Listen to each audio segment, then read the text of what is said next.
నమస్తే, welcome to career guide. ప్రస్తుతం మనతో పాటు ఉన్నారు ఇమిగ్రేషన్ ఎక్స్పర్ట్ రాహుల్ రెడ్డి గారు. సార్ నమస్తే అండి. నమస్కారం అండి, బాగున్నాండి. ఎలా ఉన్నారు సార్? I'm good sir. అంతక్షేమనండి. సార్, ప్రస్తుతానికి అమెరికాలో తెలుగు ఫ్యామిలీస్ కి సంబంధించి చాలా పెద్ద ఇమిగ్రేషన్ క్రైసిస్ నడుస్తోంది అంటూ వింటున్నాం. మీ ప్రెసిడెంట్ ఏమో వారానికి రకరకాల మార్పులు చేర్పులు తెస్తూ ఉంటారు. దానివల్ల మేము ప్రతిరోజు టెన్షన్ పడాల్సిన పరిస్థితిని మీరే తీసుకొస్తున్నారు. ప్రస్తుతానికి ఏంటి మా తెలుగు ఫ్యామిలీస్ పరిస్థితి ఏంటి అమెరికాలో? మీరు తప్పు మాట్లాడినండి. మీరు ఏమన్నారంటే వారానికి ట్రంప్ ప్రభుత్వం ఇది తీసుకొస్తున్నాడు. అది కాదు, గంటకు తీసుకొస్తున్నాడు. గంటకు తీసుకొస్తున్నాడు. డెఫినెట్ గా చేంజెస్ బాగా వస్తున్నాయండి ఇమిగ్రేషన్ లో, అందులో డౌట్ ఏం లేదు. ఈ మధ్యలో స్టూడెంట్ వీసాస్ మీద ఎక్కువ అటాక్ అవుతుంది. స్టూడెంట్ వీసా ఓపీటీ మీద రిస్ట్రిక్షన్ పెరిగే అవకాశం ఉంటుంది. తర్వాత స్టూడెంట్ వీసా ఒక యూనివర్సిటీ నుంచి ఇంకో యూనివర్సిటీకి పోవడానికి కూడా రెస్ట్రిక్షన్ ఎక్కువ అవకాశం ఉంటుంది. తర్వాత H1B బిల్స్ కొన్ని ఇంట్రడ్యూస్ అయినాయి. మొత్తం H1Bనే తీసేయడానికి ప్రయత్నం చేస్తున్నారు. సో ఇట్లా ప్రతి ఒక్కటి బాగానే, కొన్నేమో అయ్యే ఛాన్సెస్ ఉంటాయి, కొన్నేమో కావు. కానీ కాకపోయినా కూడా వాటితోటి మనల్ని భయభ్రాంతులు చేస్తున్నారండి.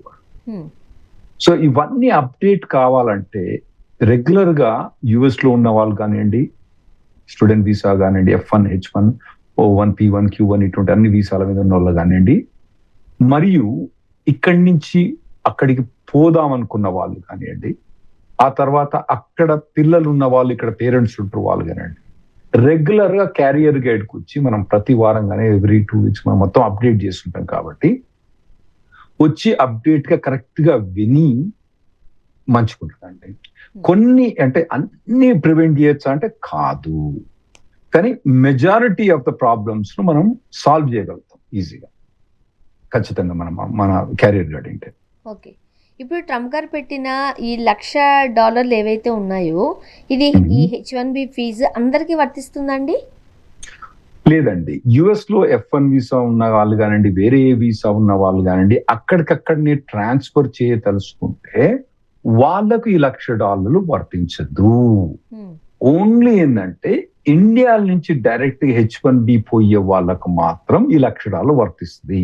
నార్మల్ గా పెద్ద కంపెనీస్ ఉన్నాయండి, మల్టీనేషనల్ కంపెనీస్, మన ఇండియా నుంచి పెద్ద కంపెనీస్ ఉన్నాయి కదా, వాళ్ళందరూ ఇక్కడి నుంచి వాళ్ళ ఎంప్లాయీస్ అక్కడ తీసుకుపోవడానికి H1B వాడతారు. ఒక 5-6 ఏళ్ళు పని చేసిన అనుకోండి, మంచి పని చేసిన వీని అమెరికా తీసుకుపోదాం రామ అనుకొని తీసుకుపోతారు అన్నట్టు. వాళ్లకు ఇది $1,00,000 వర్తిస్తుంది. సో అటువంటి పెద్ద కంపెనీస్ ఎవరు కూడా ఇప్పుడు H1B ఫైల్ చేస్తలేవు ఇక్కడి నుంచి. ఓకే, ఇప్పుడు హైదరాబాద్ లో కావచ్చు, చెన్నైలో ఈ కన్సల్టెన్సీస్ లో మనం చూసినట్లయితే 2027 వరకు అపాయింట్మెంట్స్ లేవు సార్. కౌన్సిలర్స్ లేవండి. 2027 ఆగస్ట్ దాకా లేవు. పరిస్థితి ఏంటి? ఇండియా రావద్దని మేము ఇప్పుడు కూడా క్యారియర్ గైడ్ చెప్పినాం కదండి. ఇప్పటి నుంచి కాదు కదా, 1.5 నుంచి చెప్తూనే ఉన్నాం మనం. ఇక మాట వినకపోతే ఏం చేస్తాం మనం? ఎందుకంటే ఒకవేళ అక్కడి నుంచి రావద్దు అని ఎప్పుడో చెప్పినాం. F1 వీసాలకు రావద్దు, పెళ్లిళ్ళు అక్కడి నుంచి చేసుకోండి, పెళ్ళమ్మ కూడా ఇద్దరు అక్కడనే పెళ్లి చేసుకోండి, మళ్ళీ ఇక్కడ రావడం ఎన్నోసార్లు చెప్పినాం మనం. ఇక మన మాట వినకపోతే ఏం చేస్తాం? వచ్చిండ్రు, స్ట్రక్ అయిపోయిండ్రు. ఎందుకంటే ట్రంప్ ప్రభుత్వం యాంటీ ఇమిగ్రేషన్ ప్రభుత్వం అని చెప్పి మొదటి నుంచి మనం చెప్తూనే వస్తున్నాం. వాళ్ళు ఎన్ని రూల్స్ చేంజ్ చేయాలనో, ఎన్ని రూల్స్ బెండ్ చేయాలనో, ఎట్లా ఇమిగ్రెంట్స్ ఇబ్బంది పెట్టాలనో వాళ్ళు అన్ని తీరుల ప్రయత్నం చేస్తూనే ఉంటారని మనం చెప్తూనే ఉన్నాం. ఇక అవన్నీ చెప్పిన తర్వాత ఇక వాళ్ళు వచ్చినట్టు ఇక మనకు వాళ్ళ కర్మగాలి వచ్చారు. ఏం చేస్తాం మరి? అసలు 2027 వరకు అసలు అపాయింట్మెంట్స్ లేకపోతే ఏంటి సార్ పరిస్థితి? ఏం లేదు, బోరాదు చెప్పేది. ఇక్కడి నుంచి అక్కడికి అపాయింట్మెంట్ అప్పుడప్పుడు ఓపెన్ అయినప్పుడేమో పోవచ్చు, లేదంటే పోరాదు. అంతే. అమెరికా అనేది చాలా ఒక బిగ్ డ్రీమ్, అది వెళ్ళాలి అనుకునే వాళ్ళకు. మీరేమో చాలా సింపుల్ గా పోరాదు అని అంటే ఇప్పుడు స్టూడెంట్ వీసా వాళ్ళకి అపాయింట్మెంట్స్ ఉన్నాయి. కొన్ని వీసా వాళ్ళకి లేవు. H4 కానివ్వండి, H1 కానివ్వండి, ఇటువంటి వాటికి లేవు. ఇప్పుడు స్టూడెంట్ వీసా ఉన్నాయి. ఇప్పుడు ఈ డ్రాప్ బాక్స్ ఎలిజిబిలిటీ గురించి ఏం చెప్తారు? ఇదివరకు మనకు ట్రంప్ ప్రభుత్వం రానప్పుడు ఈ డైరెక్ట్ ఇంటర్వ్యూ పోనొక్కడు లేకుండా, ఇంతకు ముందు మీకు H1B వీసా ఉందనుకోండి, H4 వీసా ఉందనుకోండి, మళ్ళీ వీసా ఎక్స్టెన్షన్ పోయేటప్పుడు మీరు కౌన్సిలేట్ పోనక్కర్లేదు, డబ్బలు వేసేస్తే మీ H1B వీసా స్టాంప్ అయ్యి వస్తుంది. దాన్ని డ్రాప్ బాక్స్ అంటారు. కర్మగాలి ట్రంప్ ప్రభుత్వం అది తీసేసిండు కాబట్టి ఇప్పుడు ఆ రష్ కూడా మొత్తం పెరుగుతాను. ఇదివరకు 150 మంది 60 మంది అది వాడేది, అది తీసేసి కొత్త రూల్స్ ట్రంప్ ప్రభుత్వం పెట్టండి. వాటన్ని ఇంప్లిమెంట్ చేయడానికి కౌన్సిలేట్స్ కు టైం పడుతుంది. దానికోసం ఇంకా వీసా అపాయింట్మెంట్స్ డిలే అవుతున్నాయి. కావాలనే ఒక గొంతు నొక్కే ప్రయత్నం చేస్తున్నారు కదా సార్? మీకేమైనా డౌటా అండి? లేదు. గుడ్. ఇప్పుడు లేఆఫ్స్ అవుతాయి సార్. ఇప్పుడు లేఆఫ్స్ అయ్యాయి అనుకోండి, H1B ఉద్యోగి ఎంత టైం వెయిట్ చేయాలి? ఇప్పుడు నార్మల్ గా అండి లే ఆఫ్ అయినప్పుడు మీకు 60 days గ్యాప్ ఉంటుంది. అయితే ఇదివరకు ఏం చెప్పినామంటే మేము లే ఆఫ్ అయినప్పుడు USCIS గవర్నమెంట్ వెబ్సైట్ లో ఏం చెప్పిందంటే మీరు B2 కు అప్లై చేసుకోండి. B2 మీద మీరు 6 నెలలు ఉండొచ్చు. మీకు లే ఆఫ్ అయిపోయిన తర్వాత మీకు 60 రోజుల లోపల వేరే వీసాకు మూవ్ కావాలి. 60 రోజుల తర్వాత 60 రోజుల టైంకు మీరు B2 మూవ్ కావచ్చు. B2 మీద 6 నెలలు ఉండొచ్చు. గవర్నమెంట్ వెబ్సైట్ లో పెట్టింది. అయితే B2 అప్రూవ్ కాకున్నా కూడా మీకు జాబ్ వచ్చింది అనుకోండి 8 నెలల, మళ్ళీ H1 మూవ్ కావచ్చు, ఇబ్బంది ఏమీ లేకుండే. February 2026 నుంచి ఏం చేసిందంటే దాన్ని మొత్తం రివర్స్ చేశాను.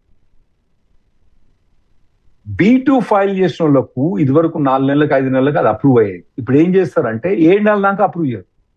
ఇంకోటి మనం అప్లై చేసేదే 6 నెలలకు, 7 నెలల దాకా అప్రూవ్ చేయరు. 7 నెలల దాకా అప్రూవ్ చేయకుండా ఒకవేళ H1B మనం ఫైల్ చేస్తే, అరే నాయనా నువ్వు B2 మీద ఉంటా అన్నావు, H1B ఫైల్ చేసినావు కాబట్టి నీ ఇంటెన్షన్ తప్పు అని చెప్పి B2 నిర్ణయం చేస్తాడు. B2 అంటే మనకి 60 days తర్వాత 6 months గ్యాప్ ఉంటది కదా, ఈ గ్యాప్ డినై అయింది కాబట్టి నీకు H1B ఇయ్యను, నువ్వు లీగల్ స్టేటస్ లేవు అని చెప్పి $1,00,000 ఇయ్యి ఇండియా పోయి వీసా తీసుకో అని చెప్తాను. సో ఇవన్నీ తిరుకాసులు మరుకాసులు పెట్టి చేసే రకం అన్నట్టు. అయితే ఇప్పుడు కొత్తగా మేము ఏం చెప్తున్నామంటే ఒకవేళ జాబ్ పోతే మాత్రం ఒకటి ఏంటంటే మీరు ఇండియాకి వస్తే మాత్రం వాళ్ళు వెనకకు పోవాలంటే $1,00,000 ఫీజు పెయ్యాలి. మేమేం అడ్వైజ్ ఇస్తున్నామంటే నువ్వు లే ఆఫ్ ఎందుకైనావంటే నీకు ఏదో స్కిల్స్ ఏదో లోపాలు లేదా సోషల్ స్కిల్ కానివ్వండి ఏదో స్కిల్స్ లోపాలు అయి ఉంటాయి. ఆ స్కిల్స్ నువ్వు డెవలప్ చేసుకోవడానికి నువ్వు స్టూడెంట్ వీసా కావాలి. ఎందుకంటే కొన్ని స్కిల్స్ ఏమో మీకు ఎక్స్పీరియన్స్ తోటి వస్తాయి, కొన్ని స్కిల్స్ ఎడ్యుకేషన్ తోటే వస్తాయి. అలా తీసుకోవచ్చా సార్ మళ్ళీ వీళ్ళు? అవునండి, తీసుకోవచ్చు. ఇప్పుడు ఆల్రెడీ లే ఆఫ్ లో ఉన్నారు, దట్ మీన్స్ వాళ్ళు జాబ్ చేస్తున్నారని దాని అర్థం. లే ఆఫ్ అయినప్పుడు మీకు 60 days గ్రేస్ పీరియడ్ ఉంటది అన్నట్టు. ఆ గ్రేస్ పీరియడ్ లో మీరు F1 కి అప్లై చేసుకోవచ్చు. ఓకే, మళ్ళీ చదువుకుంటున్నట్టు స్టూడెంట్ వీసా కింద అప్లై చేసుకోవాలి. అప్లై చేసుకోవచ్చు. ఓకే, అప్పుడు టైం ఎంత ఉంటుంది ఇలాంటి వాళ్ళకు? F1 మీద మీరు ఇప్పుడు ప్రస్తుతం రూల్ లా F1 మీద 20 ఏళ్ళు ఉండొచ్చు అండి. నేను 15 ఏళ్ళ నుంచి 20 ఏళ్ళ నుంచి ఉన్న వాళ్ళు కూడా చూసాను నేను F1 మీద. అంటే ఇప్పుడు 10 years 20 years నుంచి చూసారంటున్నారు. మరి అలాంతా చదువుకుంటూనే ఉన్నారా సార్ ఇన్ని సంవత్సరాలు? బ్యాచిలర్స్ డిగ్రీ చేస్తారు, తర్వాత మీకు 3 years వర్క్ పర్మిట్ వస్తుంది, ఆ తర్వాత మాస్టర్స్ డిగ్రీ అంటే 7 years, మాస్టర్స్ డిగ్రీ 2 years, ఆ తర్వాత 3 years వర్క్ పర్మిట్ వస్తుంది, ఆ తర్వాత మళ్ళీ ఇంకో మాస్టర్స్ డిగ్రీ, ఇట్లా ఉన్నారు కొంతమంది. అయితే ఇప్పుడు కొత్తగా రెగ్యులేషన్స్ ఏమొచ్చినాయి అంటే ఇంకా పబ్లిష్ చేయలేదు, ప్రపోజ్ రెగ్యులేషన్స్ అని పెట్టింది అన్నట్టు, పెట్టి కమెంట్ పెట్టిన తర్వాత ఇప్పుడు కొత్తగా ఫెడరల్ రిజిస్టర్ లో ఏమొచ్చిందంటే అంటే మీ దగ్గర గజెట్ అంటారు కదా, మా దగ్గర ఫెడరల్ రిజిస్టర్ అంటారు. ఆ ఫెడరల్ రిజిస్టర్ ఏమొచ్చిందంటే ఫెడరల్ రిజిస్టర్ లో కొత్త F1 రెగ్యులేషన్స్ వస్తున్నాయి అని చెప్పారు. అయితే ఈ రెగ్యులేషన్స్ ఏమన్నది ఇప్పుడు మాకు క్లియర్ గా అర్థం కావట్లేదు. ఒకటి మాత్రం క్లియర్, F1 వీసా మీద మాత్రం 4 ఏళ్ళే పర్మిట్ ఇస్తారు వాళ్ళు. అంటే ఇప్పుడు బ్యాచులర్స్ చేసిన తర్వాత మీకు OPT స్టెమ్ ఎక్స్టెన్షన్ చేసుకోవచ్చు, 4 ఏళ్ళే పర్మిట్ ఇస్తున్నట్టు. ఆ తర్వాత వేరే యూనివర్సిటీకి పోవాలంటే మళ్ళీ పెద్ద అప్లికేషన్ పెట్టాలి. ఇదివరకు ఏంటంటే ఒక యూనివర్సిటీ నుంచి ఇంకో యూనివర్సిటీ చేసుకోవాలంటే మీరు ఇప్పుడు ఒక బస్సు దిగి ఇంకో బస్సు ఎక్కుతారు అట్లే అన్నట్టు. అంతకుమించి ఇప్పుడు మీరు సికింద్రాబాద్ పోతారు, సికింద్రాబాద్ దిగి మళ్ళీ ఇంకో బస్ ఎక్కుతారు, జూబ్లీహిల్స్ నుంచి ఇంకో బస్ ఎక్కుతారు కదా, అట్లా ఎక్కడానికి వీలు లేదు. ప్రతి దానికి మీరు పర్మిషన్ అడగాలి అని చెప్పి కొత్త రెగ్యులేషన్స్.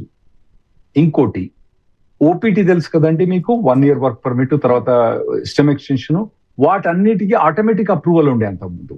ఇప్పుడు ఆటోమేటిక్ అప్రూవల్ కాదు, నీకు జాబ్ ఉందని చెప్పి చూసుకోవాలి, నీకు ఆ జాబ్ ఆ పర్టికులర్ ఫీల్డ్ అని మొత్తం డాక్యుమెంట్ చేసిన తర్వాత ఇమిగ్రేషన్ అప్రూవ్ చేయొచ్చు, చేయకపోవచ్చు. ఇంకో ప్రాబ్లం ఏంటంటే ఇవన్నీ టైం కన్సంప్షన్ మెయిన్ ప్రాబ్లం.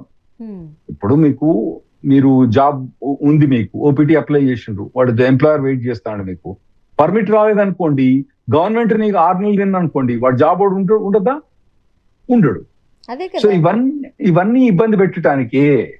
కానీ ఒక 2-3 ఏళ్ళు గడిపితే ఈ ప్రభుత్వం అయిపోయిన తర్వాత మరి అదే అనబోతున్నాను సార్. ఇప్పుడు మనిషి ఎంతవరకు దాన్ని బేర్ చేయగలరో అంతవరకు పెడితే బాగానే ఉంటుంది.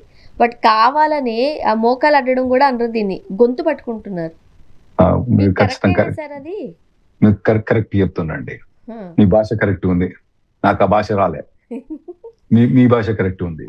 నేను కొద్దిగా దాన్ని సొఫిస్టికేషన్ ట్రై చేస్తాను చెప్తున్నా, కానీ మీరు కరెక్ట్ చెప్తున్నారు. అంటే ఇప్పుడు దాన్ని పట్టుకుని నొక్కేస్తే పోతారు, అంతేకాని ఊపిరి ఆడకుండా చేసి గిలగలా కొట్టుకునేలా చేసి అటు పోలేకుండా ఇటు ఉండలేకుండా. ఒకవేళ ఇప్పుడు కొత్తగా స్టూడెంట్ వీసా మీద కనుక రెగ్యులేషన్స్ వస్తే మాత్రం పిల్లలు యుఎస్ కి వచ్చేటప్పుడు చాలా ఆలోచించుకొని రావాలి, ఎందుకంటే అది కరెక్టా కాదా అన్నది. ఎందుకంటే వాళ్ళకు ఓపీటీ స్టెమిక్షన్స్ ఎట్లా అప్రూవ్ అవుతాయి అన్నది ఇప్పుడు మాకు చెప్పలేకుంటున్నాం మేము. ఎందుకంటే అవి రెగ్యులేషన్స్ వచ్చిన తర్వాత, ఇంప్లిమెంట్ అయిన తర్వాత, అప్లై చేసినప్పుడు గవర్నమెంట్ ఆఫీసర్ ఎట్లా రెస్పాండ్ చేస్తారో మాకు తెలియదు. అప్పుడు వచ్చినప్పుడు చెప్తాం ఎట్లయితానే అన్నది. సో డెఫినెట్లీ స్టూడెంట్ వీసా వీళ్ళు ఇప్పటి నుంచి పోయే వాళ్ళు మాత్రం ఈ కొత్త రెగ్యులేషన్స్ ను స్టడీ చేసుకొని మరి దానికి మీట్ అవుతారా కాదా. ఎందుకంటే కాలేజ్ అయిపోయిన తర్వాత ఇదివరకు ఆటోమేటిక్ ఓపీటీ వచ్చేది, ఆటోమేటిక్ సిస్టమ్ ఎక్స్టెన్షన్ వచ్చేది. ఇప్పుడు అయినా ఆటోమేటిక్ కాదు, కొత్త రెగ్యులేషన్స్ ప్రకారం ఇంకా రాలేదు. రెగ్యులేషన్స్ వస్తాయి, వచ్చిన తర్వాత ఇవి రావు. సో స్టూడెంట్ వీసా వాళ్ళు మాత్రం ఆలోచించుకొని పోవాలండి. ఇప్పుడు ఓపీటీలో ఫ్రాడ్ అంటున్నారు, అంటే ఏంటి సార్ మరి? ఇప్పుడు ఓపీటీలా మీకు కాలేజ్ డిగ్రీ అయిపోయింది అనుకోండి, మాస్టర్స్ డిగ్రీ అయిపోయింది, మీకు 1 year వర్క్ పర్మిట్ ఉంటుంది. మీకు 1 year వర్క్ పర్మిట్ లో మీకు కంపల్సరీ జాబ్ చెయ్యాలి. జాబ్ చేయకపోతే ఓపీటీ ఇన్వాలిడ్ అయితే మీరు ఇల్లీగల్ అయిపోతారు. అయితే దాంట్లో కూడా మీకు 90 days ఆఫ్ అన్ఎంప్లాయ్మెంట్ అలౌడ్ అన్న. మీకు ఓపీటీ పీరియడ్ లో 90 days అన్ఎంప్లాయ్మెంట్ పీరియడ్ అలౌడ్. అయితే వీళ్ళు ఏం చేస్తారంటే 90 days దాకా వీళ్ళకి జాబ్ రాకపోతే వీళ్ళు ఏం చేస్తారంటే ఎవడో ఏజెన్సీ దగ్గర పోతారు, కొందరు పొరగాను పోయి వాని దగ్గర వానికి $500 ఇస్తున్నావు, $300 ఇస్తున్నావు, వాడు లెటర్ ఇస్తాడు. లెటర్ ఇస్తే వీళ్ళు ఏం చేస్తారు, కాలేజ్ దగ్గర పోయి నాకు జాబ్ ఉందని చూపెట్టుకుంటారు. అట్లా అండి ఒక కంపెనీ 6,000 మందికి లెటర్స్ ఇచ్చినాయి. కనీసం ఒక్కడన్నా మనోడు దాని అడ్రస్ ఎతికి, నాయన కంపెనీ అడ్రస్ ఏందిరా నాయన అని కూడా ఎత్తుకలి 6,000 మంది. అంటే కొందరు ఎత్తుకుంటారులేండి, ఎత్తుకుంటే వాళ్ళు పోలేదు, అది వేరే విషయం. ఈ 6,000 మంది పోయి మసాజ్ సెంటర్లో ఏం పని చేస్తారండి, ఐటీ పోరగాళ్ళు. అది కూడా గింతే ఉన్నది. ఒక మన 150 square feet 6,000 మంది ఎక్కడి నుంచి పని చేస్తారు? ఎట్లా అంటే వాడు ఐస్ ఇమిగ్రేషన్ కస్టమ్స్ ఎన్ఫోర్స్మెంట్ పెట్టినప్పుడు ఆడ first company Amazon. Okay, Amazon అంటే సరే, అమెజాన్ తెలుసు. Second company ఇంటిగ్రా. అది ఎప్పుడు విన్నాం, ఇంటిగ్రా కంపెనీ ఇల్లే మనం. అచ్చా, థర్డ్ కంపెనీ మైక్రోసాఫ్ట్, అది మీ అందరికి తెలిసిందే, నేను చెప్పనక్కర్లేదు. Fourth company Aztec. ఆ తర్వాత గూగుల్, ఫేస్బుక్, టెస్లా తర్వాత వచ్చినాయి అన్ని. అయితే ఈ ఇంటిగ్రాను యాజ్టెక్ ఒకడే ఆపరేట్ చేస్తుడు. వాడు బెంగాల్ నుండి అందరి దగ్గర $300 దొబ్బేసి 6,000 మందికి వాడు లెటర్ ఇచ్చిండండి. సో ఇది వాళ్ళు చెప్పే ఫ్రాడ్. ఇటువంటి ఫ్రాడ్స్ అంటే అది అప్పుడు అది 2001 లో అది ఫ్రాడ్ 2020లో అది ఫ్రాడ్ డిటెక్ట్ అయిపోయింది, చాలా మంది తీసేసారు. ఇప్పుడు కూడా కొంతమంది అలా ఫ్రాడ్ చేస్తున్నారు. లెటర్లు తీసుకొచ్చి ఆడ పని చేయకున్నా కూడా, ఇంటర్న్షిప్ చేయకున్నా కూడా పని చేస్తున్నట్టుగా చూపెడతాను, కాబట్టి ఇది ఫ్రాడ్ అని చెప్తున్నాడు వాళ్ళు. ఇప్పుడు ఇన్నోసెంట్ స్టూడెంట్స్ మరి ఎలా సేఫ్ గా ఉండాలి? డెఫినెట్లీ ఇప్పుడు మీ కంపెనీ, మీరు ఈఆర్ టీవీ పని చేస్తున్నారు, మీకు కనీసం ఈఆర్ టీవీకి ఒకసారైనా విజిట్ చేయండి మేడం. మీకు లెటర్ ఉంది, ఎస్ అన్ని ఉన్నాయి, మీరేమో గవర్నమెంట్ కి ఇన్ఫర్మేషన్ పంపిస్తారు, మీరు ఈఆర్టీవీలో పనిచేస్తున్నా అని. కానీ అసలు మీకు ఈఆర్టీవీ ఉందా లేదా అని కూడా తెలియదు, నీకు అసలు ఆఫీస్ ఉందా లేదా తెలియదు, మీకు ఏం తెలియదు. అటువంటి పరిస్థితులు ఉంటే ఎట్లా చెప్పండి? కనీసం ఆఫీస్, నువ్వు ఇప్పుడు జాబ్ ఇచ్చినట్టు ఆఫీస్ పోవాలి కదా. ఇంకోటి వీళ్ళ అలిగేషన్స్ ఏం చెప్తున్నారంటే, కొందరు ఏంటంటే ఎవరికైతే వీళ్ళకు ఓపీటీ ఎందుకు ఇస్తారు, స్టెమ్ ఎక్స్టెన్షన్ ఎందుకు ఇస్తారు అన్నది అర్థం చేసుకోవాలి జనాలు. ఇప్పుడు ఒక డిగ్రీ ఉంటుందండి, లా డిగ్రీ ఉంది, లా డిగ్రీ ఇస్తారు మాకు. లా డిగ్రీ ఇచ్చిన తర్వాత 99% of what we do in the practice మేము ఎప్పుడు కూడా లాలో నేర్చుకోం. మాకు స్కూల్లో నేర్పారు. మాకు 99%, 90% మీ స్కూల్లో చదివింది ఎప్పుడు వాడం. 99% మేమైతే లా ప్రాక్టీస్ చేస్తామో అది మాకు లా స్కూల్లో చెప్పలేదు. సో దానికోసం ఏంటంటే వాళ్ళు గవర్నమెంట్ ఏం చేసిందంటే ఓపీటీ అని పెట్టి, అరే నాయన నువ్వు ఇక్కడ లా చేసినావు కదరా, ఒక ఏడాది పని చేస్తే నీకు ఒక ఓవరాల్ ఎక్స్పోజర్ వస్తుంది నీకు అని చెప్పారు. ఓపీటీ అన్నది అది అన్నట్టు. అమెరికాలో నీకు ఎక్స్పోజర్ కావాలి, ఉట్టు చదువుకొని వెనుకకు రాకూడదు, అక్కడ ఉంటే 1 year కానివ్వండి, 3 years కానివ్వండి, కంపల్సరీ వస్తుంది.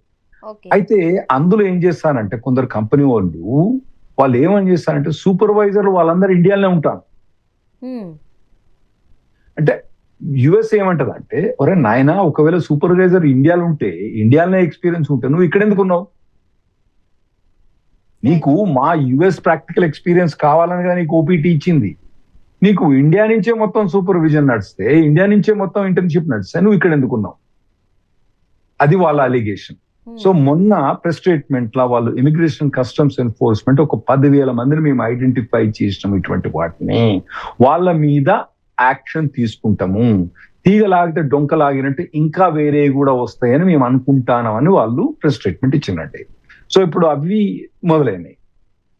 ఇంకోటి ఈ మధ్యలో ఏమైందంటే టెక్సస్ లా ఒక 30 కంపెనీస్, షెల్ కంపెనీస్, అంటే అవి అందులో ఏం లేవు, డబ్బలే అందులో పిఓ బాక్స్ డబ్బల నుంచి వీళ్ళు ఆపరేట్ చేస్తుండ్రు.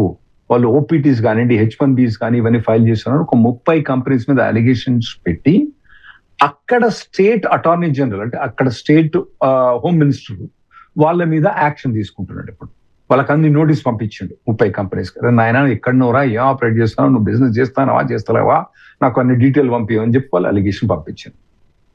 ఇది టెక్సస్ స్టేట్ లో నడుస్తుంది. ఓకే, ఇప్పుడు ఈ స్టూడెంట్ వీసా మీద ఏదైతే 4 years లిమిట్ ఉందో దానివల్ల అసలు ఏం జరుగుతుంది సార్? మీకు ఒక విషయం చెప్తేనండి, మన స్టూడెంట్స్ దాదాపుగా 100,000 మంది స్టూడెంట్స్ కొన్ని నాట్ సో గుడ్ యూనివర్సిటీస్ లో చేస్తున్నారు. అంటే వాళ్ళు ఎందుకు చేస్తారంటే చెప్తేనండి మీకు, వాళ్ళు ఫస్ట్ కాలేజ్ పోయి బాగానే, కొందరేమో మంచి కాలేజ్ పోతారు, పోయి చదువుకుంటారు, పాస్ అవుతారు, అయిపోయిన తర్వాత వాళ్ళకు ఓపీటీ వస్తుంది, స్టెమ్ ఎక్స్టెన్షన్ వస్తుంది. ఆ తర్వాత వాళ్ళకు జాబ్ H1B అనేది రానప్పుడు ఏం చేస్తారంటే మళ్ళా మాస్టర్స్ చేస్తారు అన్నట్టు. ఓకే, మళ్ళా మాస్టర్ అట్లా కొంతమంది ఉంటారు.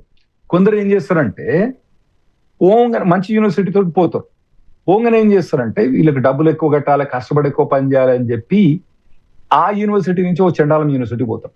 ఆ చండాలం యూనివర్సిటీలో ఏడాదికి 4 రోజులే క్లాస్ అటెండ్ కావాలి. నేను లా స్కూల్ పోయేటప్పుడు నెల్లూరులో వారానికి 5 రోజులు అటెండ్ అయ్యి 6 రోజులు అటెండ్ అయ్యేది, వీళ్ళేమో ఏడాదికి 4 రోజులే అటెండ్ అయ్యేది. సో ఇప్పుడు వాళ్ళు ఏమంటారంటే నువ్వు వచ్చిన యూనివర్సిటీకే పోవాలి, వేరే యూనివర్సిటీ చేంజ్ కారాదు, ఒకవేళ చేంజ్ కాదలుచుకుంటే మాత్రం మా దగ్గర నుంచి పర్మిషన్ తీసుకోవాలి ఒకటి. ఇంకోటి, నువ్వు మాస్టర్స్కి వచ్చినావు, ఒక మాస్టర్స్ అయిపోయింది, మాస్టర్ అయిపోయిన తర్వాత ఇంకో మాస్టర్స్ చేయాలంటే ఆటోమేటిక్ గా నువ్వు బస్ చేంజ్ చేసినట్టు చేంజ్ చేయరాదు, నువ్వు పర్మిషన్ తీసుకోవాలని చెప్పి రెగ్యులేషన్ పట్టుకొస్తుంది. సో ఇది కొంత డెఫినెట్ గా ఫ్రాడ్ ను ప్రివెంట్ చేస్తారని అనుకుంటున్నా. కాకపోతే ఏంటంటే ఇందులో కొత్త రెస్ట్రిక్షన్స్ ఓపీటీ మీద, స్టెమ్ ఎక్స్టెన్షన్ మీద ఎక్కువ పెడుతున్నారు. దాంతో పిల్లలకి చాలా ఇబ్బంది అయింది. ఎందుకంటే ఓపీటీ స్టెమ్ ఎక్స్టెన్షన్ అట్లా కొద్దిగా ఫ్లెక్సిబిలిటీ ఉండాలి మొత్తమే. ఇప్పుడు నువ్వు గ్రాడ్యుయేట్ కాకముందే, అంటే మీరు డిగ్రీ రాకముందే మీకు జాబ్ అక్కడ రెడీగా ఉండదు కదా, టైం పడుతుంది కదా మీకు. అవన్నీ డీటెయిల్స్ తీసుకొచ్చి మాకు ఇస్తాను మేము అప్రూవ్ చేస్తామంటే ఎట్లా? సో అటువంటి ప్రాబ్లమ్స్ ఆ ఓపీటీ స్టెమ్ ఎక్స్టెన్షన్ వీళ్ళకి మాత్రం లిమిటేషన్ లో మాత్రం ఇబ్బంది ఉన్నది. ఈ యూనివర్సిటీ చేంజ్ అన్నది మనోళ్ళు బాగా అబ్యూజ్ చేసిండండి, చాలా అబ్యూజ్ చేసింది మనోళ్ళు. ఒక మంచి యూనివర్సిటీ పోతారు, ఆ మంచి యూనివర్సిటీ వదిలేసి కకృతి పడి ఒక చెండాల పిన్న యూనివర్సిటీ, ఆ యూనివర్సిటీలో 4 రోజులండి, ఏడాది 4 రోజులే. నువ్వు ఒకవేళ ఏడాది 4 రోజులే అటెండ్ అయ్యేటప్పుడు ఆ 4 రోజులు బంద్ చేసి ఇండియాలోనే కూర్చొని చదువుకోకపోయినావు, నువ్వు అమెరికాకి ఎందుకు ఖర్చుని? అయితే వీళ్ళు అందులో కూడా ఆ 4 రోజులు పనిచేసి యూనివర్సిటీ 4 రోజులు కాలేజ్ యూనివర్సిటీస్ ఏంటంటే వాడు వర్క్ పర్మిట్ ఇచ్చేస్తున్నాడు ఎక్కడైనా పని చేసుకోవడానికి. ఓకే, అంటే మీరు అడగచ్చు మరి అట్టెట్లు ఇస్తారు వర్క్ పర్మిట్, అట్టెట్లు ఇస్తారు, వాడు తప్పని చేస్తాను కదా అంటే మన వాళ్ళు అట్లా కూడా పెడతారు, వాడు ఇచ్చింది కదా నేను తీసుకున్నా వాన్ తప్పు కదా అంట. గవర్నమెంట్ ఎట్లలో చేసిందంటే ఇప్పుడు కొన్ని ఎడ్యుకేషన్ సిస్టమ్స్ ఉంటాయండి, వాళ్ళకు పని చేయండి నడవదు. ఒక సింపుల్ ఎగ్జాంపుల్ చెప్తాం, మీకు నర్సెస్ ఉంటారు, ఇప్పుడు నర్సింగ్ కాలేజీలు ఉంటాయి, ఆ నర్సింగ్ కాలేజ్ ఎప్పుడు కూడా హాస్పిటల్కి అటాచ్డ్ ఉంటాయి, లేకపోతే అవి పనికిరావు, నర్సింగ్ కాలేజ్ వేస్ట్. మీకు డాక్టర్స్ కూడా ఇది సర్జన్ ఈ అవుట్ సర్జన్ చేసేటప్పుడు వాళ్ళు హాస్పిటల్స్ తో కనెక్షన్స్ ఉంటాయి, లేకపోతే వాళ్ళు వేస్ట్. అయితే వాళ్ళకు పేషెంట్ పట్టుకోవాలి, పేషెంట్ ఇంజెక్షన్ వేయాలి, పేషెంట్ ట్రీట్మెంట్ చేయాలి, పేషెంట్ ఇది చూడాలి అన్ని చూడాలి. అవి చూసడానికి వాళ్ళకు వర్క్ పర్మిట్ కావాలి. సో వాళ్ళకు కరిక్యులర్ ప్రాక్టికల్ ట్రైనింగ్ అన్నది ఇస్తారు, మనోళ్ళు దాన్ని అబ్యూజ్ చేస్తారు అన్నట్టు. నర్సులేమో రోజు వాళ్ళు యూనివర్సిటీకి పోయి అక్కడ పేషెంట్ చూడటానికేమో పర్లేదు, దాని వీళ్ళు ఏం చేసిండ్రు, కొన్ని యూనివర్సిటీస్ ఒక 5-6 యూనివర్సిటీస్ ఉన్నాయండి, వాళ్ళు ఏం చేసిండ్రంటే ఆ యూనివర్సిటీస్ వాడిని 4 రోజులే ఆ యూనివర్సిటీ వాళ్ళ ఏడాదికి, మిగతా రోజులు ఎక్కడైనా పని చేసుకోవచ్చు. ఆ యూనివర్సిటీ పేర్లు చెప్తేనండి, యూనివర్సిటీ ఆఫ్ కుంబర్లాండ్, క్యాంపస్ పిల్ యూనివర్సిటీ, ఈ 2 main universities, good island universities చెప్తాను మీకు. మీ పిల్లలు చెప్పండి సార్, మరి అలాంటి యూనివర్సిటీస్ లో చదవడం మంచిదే అంటారా? ఎందుకంటే అసలే కాదు, సేఫ్ కాదు. ఇదివరకు ఇటువంటి యూనివర్సిటీస్ ఇంకో 4 ఉండే, ఒకటేమో సిలికాన్ వ్యాలీ యూనివర్సిటీ, ఇంకోటేమో ట్రై వ్యాలీ యూనివర్సిటీ. వాళ్ళ పిల్లలకి అందరికీ ఆ యూనివర్సిటీ బర్తరఫ్లు అయిపోయిన పిల్లలందరికీ ఇబ్బంది అయింది. ఆ యూనివర్సిటీ అడ్మినిస్ట్రేటర్స్ అందరూ కూడా శ్రీకృష్ణ జన్మస్థానంలో ఉన్నారు. ఇప్పుడు వీళ్ళు ఊరికైతే వెళ్ళిపోరు కదా సార్, ఇప్పుడు 30 లక్షలు 40 లక్షలు లోన్ పట్టుకుని వెళ్తారు. మరి ఇలాంటి సందర్భాల్లో ఇంకా లోన్ తీసుకుని వెళ్ళి అక్కడ బర్త్రఫ్ అయిపోవడము, లేకపోతే ఇంకొక అన్ఫార్చునేట్లీ ఇటువంటి ఫేస్ చేయాల్సి వచ్చినప్పుడు మరి మనం ఎలా ఆలోచించాలి? సేఫేనా ఇప్పటికీ లోన్ పట్టుకుని వెళ్ళడం? అది మీరు ఆలోచించుకోవాలండి, ఎందుకంటే స్పెషల్లీ కొత్త రెగ్యులేషన్స్ వస్తున్నప్పుడు ఈ ఇంత లోన్ పెట్టి కానీ మీరు ఇంత డబ్బు కట్టి కానీ మీరు ఎడ్యుకేషన్ ఎఫోర్డ్ చేయగలుగుతారా? ఒకవేళ చేసినా కూడా సెట్ బ్యాక్ ఉంటుంది, ఆ సెట్ బ్యాక్ మీరు తట్టుకోగలుగుతారా అని చూసుకోవాలి. ఇప్పుడు ఏదండి, ఇప్పుడు మంచి మంచి యూనివర్సిటీలు ఇక్కడ ఉన్నాయి, నేను కొన్ని యూనివర్సిటీ ఉన్నది, సంగారెడ్డి దాటిన తర్వాత యూనివర్సిటీ ఉంది, అందులో వాళ్ళు ఏడాది 15 లక్షలు ఛార్జ్ చేస్తారు. ఇక్కడ తర్వాత మోకిల పోతుంటే ఒక యూనివర్సిటీ ఉన్నది, ICFI అది ఉంది, అది కూడా ఏడాదికి 10 లక్షలు ఛార్జ్ చేస్తారు. అందులో తక్కువ ఛార్జ్ చేస్తారు వాళ్ళు ఇక్కడ ఇండియన్ యూనివర్సిటీస్ లా. సో అట్లా మీరు అనుకొని యుఎస్ కు పంపిస్తే మాత్రం తప్పు లేదు, తట్టుకోదలుచుకుంటే. కానీ ఒకవేళ కనుక మొత్తం అక్కడ పోయిన తర్వాత టకటక అన్ని డబ్బులు సంపాదించి ఇదివరకు సంపాదించిన వాళ్ళు సంపాదించాలనుకుంటే మాత్రం ఒడుగుదొడుగులు ఉంటాయి. స్పెషల్లీ ట్రంప్ ప్రభుత్వం వల్ల ఒడుగుదొడుగులు ఉంటాయి.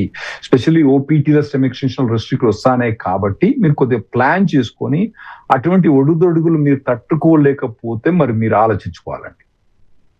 సార్, ఇప్పుడు ఈ H1B లేదు అంటే F1 వాళ్ళు ఇండియాకి రావాలా? F1 నుంచి H1 చేంజ్ అయినప్పుడు అండి లేదండి, అవసరం లేదు, అవసరం లేదు. అస్సలు F1 స్టూడెంట్ వీసా నుంచి H1B వచ్చేటప్పుడు అవసరం లేదు, చేంజ్ కావాల్సిన అవసరం లేదు.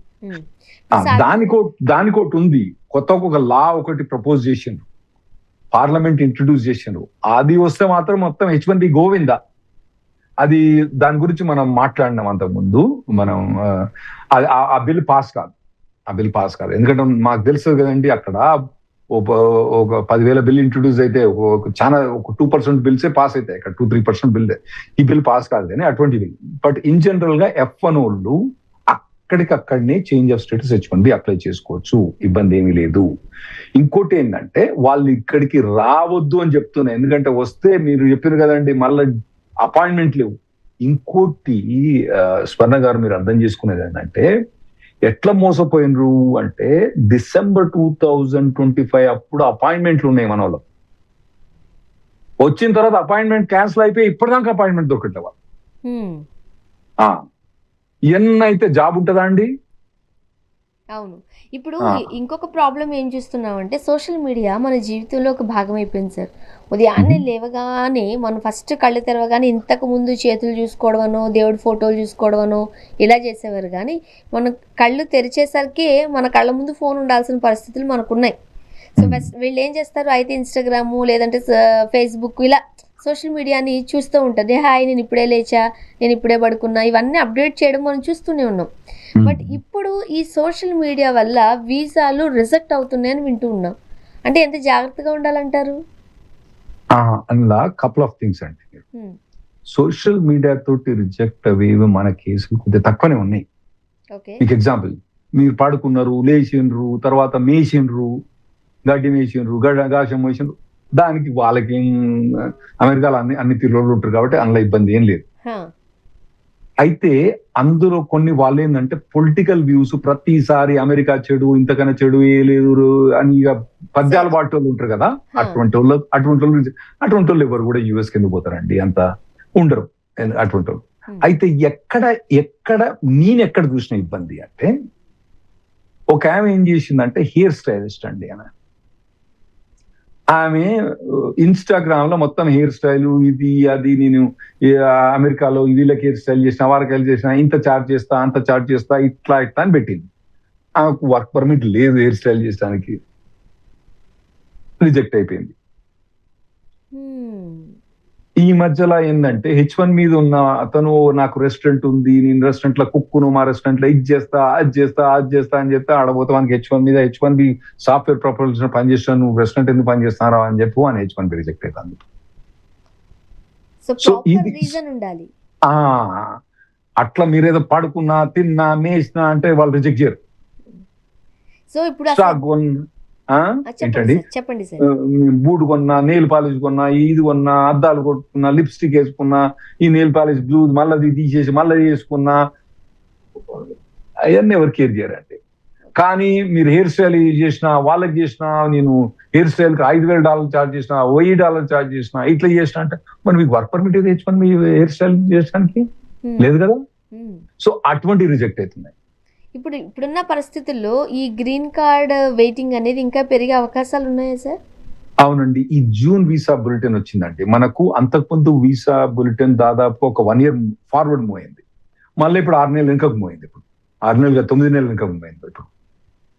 సో ఈ ఏడాది ఇంకా ముందు మూవ్ కానట్టుగా మాకు వాళ్ళు ఇంటిమేషన్ ఇచ్చింది. ఇప్పుడు ఈ ఏడాది అంటే మాకు అక్టోబర్లో అయిపోతుంది.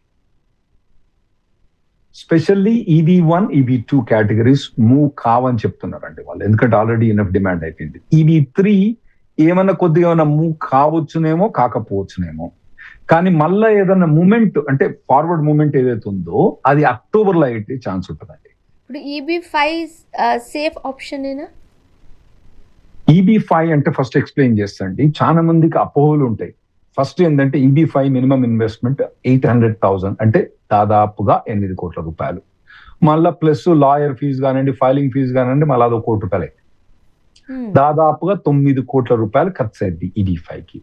తర్వాత చాలా మందికి అపోహలు ఏముంటాయి అంటే 9 కోట్లు పెట్టగానే ఇక మనకు వచ్చేసినట్టే. అట్లా కాదు, అట్లా ఉండదు. అది 9 కోట్లు పెడితే మీకు వర్క్ పర్మిట్ వస్తుంది ఎంబటే అంటే ఒక 5-6 నెలల వర్క్ పర్మిట్ వస్తుంది. గ్రీన్ కార్డ్ రావాలంటే దాదాపు 2 సంవత్సరాల నుంచి 4 సంవత్సరాలు పడుతుందండి, 5 సంవత్సరాలు పడుతుంది గ్రీన్ కార్డ్ రావాలంటే. ఇంకోటి ఏంటంటే గ్రీన్ కార్డ్ వచ్చింది, గ్రీన్ కార్డ్ ఇల్లు కడగానే పండుగ కాదంటారు కదా. మరి అట్లేంటండి, మీరు అంతకుముందేమో ఎంప్లాయ్మెంట్ బేస్డ్ గ్రీన్ కార్డ్, ఒకసారి గ్రీన్ కార్డ్ వస్తే ఎటువంటి ఇబ్బంది ఉండదు, యుఎస్ లో ఒక ఓటింగ్ రైట్స్ తప్ప ఏదైనా కొన్ని తప్ప మిగతా అన్ని ఉంటాయి అన్నారు. అంటే ఆ గ్రీన్ కార్డులు వేరే, ఈ గ్రీన్ కార్డు వేరే. EB5 గ్రీన్ కార్డ్ అన్నది 2 ఏళ్ళకే ఇస్తాడు వాడు. 2 ఏళ్ళకి. ఓకే. మీరు 9 కోట్లు పెడితే 2 ఏళ్ళ గ్రీన్ కార్డ్ ఇస్తాడు వాడు. ఆ 2 ఏళ్లలో ఏం చేయాలంటే మళ్ళా మీరు పోయి మీ ఇన్వెస్ట్మెంట్ అంతా మంచిగా ఉందని చెప్పి చూసుకొని మళ్ళా దాన్ని కండిషనల్ గ్రీన్ కార్డ్ రిమూవ్ చేసుకోవాలి. సో టోటల్ ప్రాసెస్ ఫస్ట్ 3 నుంచి 5 సంవత్సరాల దాకా గ్రీన్ కార్డ్ పడుతుంది, మళ్ళా 2 ఏళ్ళు, మళ్ళీ కండిషన్స్ రిమూవ్ చేయడానికి మళ్ళీ 3 ఏళ్ళు, దాదాపు 7 నుంచి 10 సంవత్సరాలు పడుతుంది మీకు గ్రీన్ కార్డ్ వచ్చేవాడు, ఫైనల్ గ్రీన్ కార్డ్ వచ్చేది. సో ఇది ఒకటి అర్థం చేసుకోవాలి. ఇంకోటి ముప్పు వచ్చింది ఏంటంటే ఇది సెప్టెంబర్లో సన్సెట్ అవుతుంది. సన్సెట్ అవుతుందంటే అయిపోతుంది, ఖతం. దీన్ని మళ్ళా పార్లమెంట్ కనుక అప్రూవ్ చేయకపోతే మీ పైసలు పోయినాయి, ఇన్వెస్ట్మెంట్లు పోతాయి, గ్రీన్ కార్డ్ రాదు. అదొకటి కేర్ఫుల్. ఇప్పుడు అప్లై చేస్తే సెప్టెంబర్ లోపల రిజల్ట్ రాదు. సో అదొకటి చాలా డేంజర్ అండి. EB-5 అనేది ఇప్పుడు చాలా పెద్ద డేంజర్ ఇప్పుడు. సో నేనేమంటా అంటే ఈ సెప్టెంబర్ తర్వాత పార్లమెంటు ఏదైతే యాక్షన్ తీసుకుంటుందో దాన్ని పట్టి చెయ్యండి అని చెప్తాను నేను. ఇప్పుడు H4EAD క్యాన్సిల్ అయింది అనుకోండి, అప్పుడు ఏంటి పరిస్థితి? దాదాపు 3 లక్షల మంది మన వాళ్ళు జాబ్ చేయడం బంద్ చేయాల్సి వస్తుంది. అందులో 1.5 మంది తన తెలుగు వాళ్ళు. ఇప్పుడైతే రెగ్యులేషన్స్ కానీ దాని ప్రపోజల్స్ కానీ ఏమీ లేవు ఇప్పుడు. అంటే ఈ ప్రభుత్వం H4EADని తీసుకుంటానే కంకణం కట్టుకుందని మనకు తెలుసు. ఆ లిస్ట్ వాళ్ళకి చాలా ఉన్నాయి. ఆ కంకణం కట్టుకునేది యాంటీ ఇమిగ్రేషన్ లిస్ట్ చాలా ఉంది. H4EAD ఒకటి ఉంది, కానీ ఇప్పుడు అది మన టేబుల్ మీద పెట్టలే. ఇప్పుడు దానికైతే పెట్టలే, ఎప్పుడు పెడతారో తెలియదు. మనం పెట్టినప్పుడు మనం అప్డేట్ చేస్తాం. ఇప్పుడైతే దానికి డేంజర్ లేదు. అండ్ అంటే ఇంతకు ముందు మీరు ఏదైనా చెప్తున్నారు అనుకోండి, అయ్యో అలాగా ఇప్పుడు ఏంటి అని ఒకలాంటి భయం ఉండేది. కానీ ఇంకా ఏదో మీరు ఇంతకు ముందు చెప్పినట్లుగా గంటకి బాంబులు వేసే ఇది ఉన్నప్పుడు ఇలా ఏదో ఒకటి మన ఎత్తిని బాదుతారని మేము కూడా మెంటల్గా ట్యూన్ అయిపోతున్నాం. దాన్ని పక్క తెలుగులో చెప్పాలి, మా తెలంగాణ భాషలో చెప్పాలంటే నిండా మున్న సలీన్ అంటాడు. అంతే సార్. ఇప్పుడు ఇంకొకటి కూడా విన్నాం, ఏజింగ్ అవుట్ అంటున్నారంట. ఏజింగ్ అవుట్ ఏంటి? ఏజింగ్ అవుట్ అంటే ఇప్పుడు పిల్లలు డిపెండెంట్ గా పోతారండి. ఇప్పుడు వైఫ్ అండ్ హస్బెండ్ ఉన్నారు, 2 పిల్లలు ఉన్నారు. హస్బెండ్ కి జాబ్ వచ్చింది, వాడు ఏం చేస్తాడు, పిల్లల్ని తీసుకొని పోతాడు H4 మీద. అక్కడ పోయిన తర్వాత పెళ్ళానికి H4EAD వస్తుందో పని చేస్తుందో. అయితే గ్రీన్ కార్డ్ అన్నది చాలా టైం పడుతుంది. మా అప్పుడు ఎంత అండి, 1.5 ఏళ్ళకే గ్రీన్ కార్డ్ వచ్చేది. పక్కన వచ్చేసేది గ్రీన్ కార్డ్. అప్పుడు ఎంప్లాయర్ ఫైల్ చేయగానే గ్రీన్ కార్డ్ వచ్చేది. కొందరికైతే 1 ఏడాదికే వచ్చేది, పొంగని 1 ఏడాదికే గ్రీన్ కార్డ్ వచ్చేది. అయితే ఇప్పుడు ఈ పిల్లలు 4 ఏళ్ళు 3 ఏళ్ళప్పుడు పోతారు. పోయినా కూడా ఈ పిల్లలు 21 సంవత్సరాల దాకా తల్లిదండ్రుల వీసా మీద ఉండొచ్చు. 21 సంవత్సరాల తర్వాత తల్లిదండ్రుల వీసా మీద ఉండరాదు. అంటే తల్లిదండ్రుల వీసా మీద అంటే తండ్రికి ఏం H1 ఉంది అనుకోండి, పిల్లలకి H4 ఉంటుంది. తల్లికి H1 ఉంది అనుకోండి, పిల్లలకి H4 ఉంటుంది. 21 సంవత్సరాలు అయిన తర్వాత ఎడవాపుడు అంటాం అన్నట్టు. మా వరంగల్ భాషలో ఎడవాపుడు అంటాం. అంటే ఎడవాపుడు అంటే ఏజ్ అవుట్ అవుతుంది అన్నట్టు. అప్పుడు ఈ పిల్లలు వేరే ఉండాలి, వీసా స్టేటస్ వేరే ఉండాలి. ఆ వీసా స్టేటస్ వాళ్ళు వేరే వీసా స్టేటస్. వాళ్ళు నార్మల్ గా H4 మీద ఉంటారు కదండి, H4 కానీ అండ్ L2 మీద కానీ ఉంటారు. వాళ్ళు 21 ఏళ్ళు రాగానే H4 మీద కానీ L1 మీద L2 మీద కానీ వాళ్ళు ఎలవ్ చేయరు. అప్పుడు వాళ్ళు స్టూడెంట్ వీసా అనవచ్చు. వాళ్ళకి ఆల్రెడీ డిగ్రీ ఉంటే H1 అన్న కాలేజ్ చాలా మటుకు వాళ్ళు స్టూడెంట్ వీసా మీద పోతారండి. ఈ ప్రాబ్లం ఏంటంటే ఈ పిల్లలకి ఇండియా తెలియదు. ఇంకోటి ఏంటంటే మనోళ్ళు ఏంటంటే మనకు మంచిగా ERTV రెగ్యులర్గా వచ్చి చూస్తారు, చాలా మటుకు అర్థం చేసుకుంటారు. ఈ పిల్లలు ఏమనుకుంటారు అంటే వాళ్ళు 3 ఏళ్ళకో 2 ఏళ్ళకో అమెరికాకు పోయారు, వాళ్ళు అమెరికన్ సిటిజన్స్ అనుకుంటారు. వాళ్ళకి తల్లిదండ్రులు పోయి ఆ వీసా ప్రాబ్లమ్స్ ఏం అర్థం కావు. తల్లిదండ్రులు కూడా ఏం చేస్తారంటే ప్రొటెక్టెడ్ గా పెంచుతారు పిల్లల్ని. మా పిల్లలకి ఏం ఉండొద్దు అని పెడతారు. All of a sudden 21 years వచ్చే మటుకు వానికి అర్థం కాదు, ఏంది ఇది, పక్కింటోడేమో వానికి ఏం అవసరం లేదు కానీ వీళ్ళకేమో ఈ ERTV చూడమని చెప్తారు ఏంది మా తల్లిదండ్రులు. సో నేనేం చెప్తా అంటే నార్మల్ గా మీరు 14 years 13 years 14 years వచ్చిన కాంచి మీరు మీ పిల్లలకి రెగ్యులర్ గా మా కెరియర్ గైడ్ ను చూపెట్టండి. ఎందుకంటే మీరు మెచ్యూర్ అయినంత మాత్రాన వాళ్ళు మెచ్యూర్ కావట్లేరు. పిల్లలు వాళ్ళు కూడా మెచ్యూర్ కావాలి. రేపు వాళ్ళు ఇండిపెండెంట్ గా F1 మీద ఉండాలి, H1 మీద ఉండాలి. మీరు వెనుకకు రావచ్చు, ఉండొచ్చు. మీ మీద కంప్లీట్ గా డిపెండెంట్ పెట్టకండి. 14 years నుంచి మీరు మా ఈహా టీవీ రాండి, కెరీర్ గార్డ్. మేమేం ఏం అడల్ట్ ఇన్ఫర్మేషన్ ఏమి ఇవ్వం, అంత పిల్లల ఇన్ఫర్మేషన్ ఇస్తాం, అటువంటి ఏమి మేము చెప్పాం, ఇస్తాం. సో మీరు 14 years నుంచి మీరు మా పిల్లలకు ఈహా టీవీ రెగ్యులర్ గా చూపెట్టండి. క్యారియర్ గైడ్ మాత్రం తప్పకుండా చూపెట్టండి మీరు, ఎందుకంటే వాళ్ళు మెచ్యూర్ కాలేదు, మీరు నాలెడ్జబుల్. మీకు H1 అంటే తెలుసు, ఓపీటీ అంటే తెలుసు, స్టెమిక్స్ అంటే తెలుసు, 90 days గ్రేస్ పీరియడ్ అంటే తెలుసు, టోటల్ 150 days అంటే తెలుసు. ఓపీటీలో మీకు పేచెక్ రాకున్నా కూడా ఇంటర్న్షిప్ అంటే తెలుసు. స్టెమ్ ఎక్స్టెన్షన్ లో మీకు కంపల్సరీ పే ఉండాలని తెలుసు. H1B ప్రివేలింగ్ వేజ్ అంటే తెలుసు. H1B 6 year లిమిట్ తెలుసు. మీకు పర్మ్ లేబర్ తెలుసు, I-140 తెలుసు, అడ్జస్ట్మెంట్ ఆర్డర్ తెలుసు, EAD తెలుసు, అడ్వాన్స్ ప్రొరల్ తెలుసు, ఇవన్నీ తెలుసు మీకు. ఇంకా చాలా ఉన్నాయి తెలిసేది. H1B 5 అక్టోబర్ లాటరీ ఇచ్చినప్పుడు 65,000 తెలుసు. ఆ తర్వాత 20,000 మాస్టర్ స్టూడెంట్ తెలుసు. ఎప్పుడు ఫైల్ చేయాలి, మార్చి నుంచి మార్చ్ 20th దానికి తెలుసు, ఏప్రిల్ నుంచి జూన్ 30th దానికి తెలుసు, ఇయర్ ఎప్పుడు మొదలైంది October 1st నుంచి తెలుసు. 6 year లిమిట్ తెలుసు, L1 కు 5 years లిమిట్ తెలుసు, L1A కు 7 years లిమిట్ తెలుసు, L2 కు వర్క్ పర్మిట్ తెలుసు. ఇవన్నీ మీకు తెలుసు. కానీ మీ వాటన్నిటికి టైం లైన్స్, ఎక్కడ ఫైల్ చేయాలి అవన్నీ తెలుసు మీకు. మరి పిల్లలకు వాళ్ళకు సొంతంగా తెలవాలి. ఇప్పుడు రోడ్డు మీద ఎన్నిసార్లు చేయబెట్టి తాటిస్తారండి, వాళ్ళ పిల్లలు పోవాలి కదా. ఆ పోయేటప్పుడు మీరు ఆ పిల్లల్ని 14 years వచ్చిన కాంచి మా ఈఆర్టీవీ క్యారియర్ గైడ్ ను మీరు రెగ్యులర్ గా పిల్లలకు ఫోర్స్ఫుల్ గానే చెప్పి వాళ్ళని వాచ్ చేపియండి. ఎందుకంటే ఖచ్చితంగా ఒకవేళ మీ పిల్లలు కనుక అమెరికాలో ఉండదలుచుకుంటే మాత్రం మా ఈహా టీవీ ఓన్లీ థింగ్ మీకు క్యారియర్ గైడ్ మీరు కంపల్సరీ వచ్చి వినిపియండి. పిల్లలకు ఒకటే చెప్పండి, నాయన ఇక్కడ ఉంటావా, ఇండియాకి పోతావా? ఇండియా పోతే ఈహా టీవీ చూడని అవసరం లేదు, ఏది క్యారియర్ గైడ్ టీవీ చూడండి, వెళ్ళిపోయింది కాదు, పర్లేదు. నేను పోనంటారు. ఖచ్చితంగా అండి, పిల్లలు మాత్రం అంటారు. ఏం జరుగుతోంది, ఎలాంటి మార్పులు చేర్పులు జరుగుతున్నాయి, ఎంత సేఫ్ గా ఉండాలి, ఎలా అలర్ట్ గా ఉండాలి కూడా తెలుసుకోవాల్సిన అవసరం తెలవాలి. రోడ్ ప్రతిసారి మీరు ఉండరు. డెఫినెట్ గా కష్టకాలం ఉందండి ఇప్పుడు, కానీ కష్టకాలం ఎల్లప్పుడూ ఉంటుందని అనుకోవట్లేము. 2016 నుంచి 2020 దాకా కూడా మాకు 3 చెరువులు నీళ్ళు ఆగినాం. అప్పుడు ఏడాది 3 చెరువులు నీళ్ళు ఆగినాం. ఇప్పుడు 6 చెరువులు నీళ్ళు ఆగుతాను. ఈ కష్టం ఎక్కువ రోజులు ఉండదని అనుకుంటాను. ఇప్పుడు మిడ్ టర్మ్ ఎలక్షన్స్ వస్తున్నాయి మాకు. ఈ నవంబర్ లో మిడ్ టర్మ్ అంటే ఇప్పుడు మనం మేలో ఆల్మోస్ట్ ఎండ్ అవుతుంది. మిడ్ టర్మ్ ఎలక్షన్స్ వచ్చినప్పుడు మేము ఖచ్చితంగా హౌస్ ఆఫ్ రిప్రజెంటేటివ్ అంటే లోక్సభలో మొత్తం చేంజ్ చేద్దాన్ని ఖచ్చితంగా అందరికి హిస్టారికల్ గా ఎవరు సో దాంతో ఒక సెట్ బ్యాక్ వచ్చే అవకాశం ఉంటది. దానికి ఒక డెమోక్రాట్స్ ఒక అథారిటీ కొద్దిగా ఎక్కువ ఉంటది కాబట్టి కొద్దిగా చేంజెస్ ఉంటాయి. ఏది లాస్ట్ టైం కూడా 2016 నుంచి 2018 దాకా సర్వకోసం మంచుకున్నాడు. 18 నుంచి 28 దాకా కొద్దిగా మంచుకున్నాం మేము అప్పుడు. ఇంకోటి ఏంటంటే మేము కూడా అలవాటు అయినాం, ఎట్లా అడ్జస్ట్ చేయాలి, కోర్ట్ సిస్టమ్ ఎట్లా ఫైట్ చేయాలి అని నేర్చుకున్నాం అప్పుడు.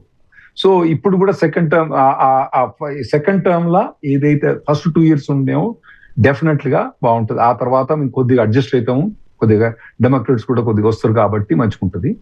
సో ఖచ్చితంగా డెవలప్ అవుతుంది. కాబట్టి ఈ కష్టకాలం కపుల్ ఆఫ్ థింగ్స్, మీరు మీ వీసా స్టేటస్ ఎక్స్పైర్ కాకముందే ప్రీమియం ప్రాసెసింగ్ పెట్టి రిజల్ట్ తీసుకోండి.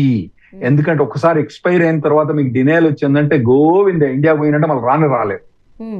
ఇదివరకైనా H1 మీద 2016 నుంచి 2018 దాకా H1 మీద మళ్ళీ తీసుకొని మళ్ళీ వీసా స్టాంపింగ్ చేస్తూ, ఇప్పుడు అది కూడా లేదు. $1,00,000 కట్టాలంటే ఎవరు కట్టడు. అదొకటి గుర్తుంచుకోండి మీరు. రిజల్ట్స్ అంటే గంటకి మారుతున్న చేంజెస్ ఏంటి, పేరెంట్స్ తో పాటు పిల్లలు కూడా ఎలా సేఫ్గా ఉండాలి, నాలెడ్జ్ ఎలా తెచ్చుకోవాలి అండ్ కెరీర్ గైడ్ ఎట్లా ఫాలో అవ్వాలి చాలా క్లియర్గా ఎక్స్ప్లెయిన్ చేశారు. థ్యాంక్ యూ సో మచ్ అండి. థ్యాంక్స్ అండి.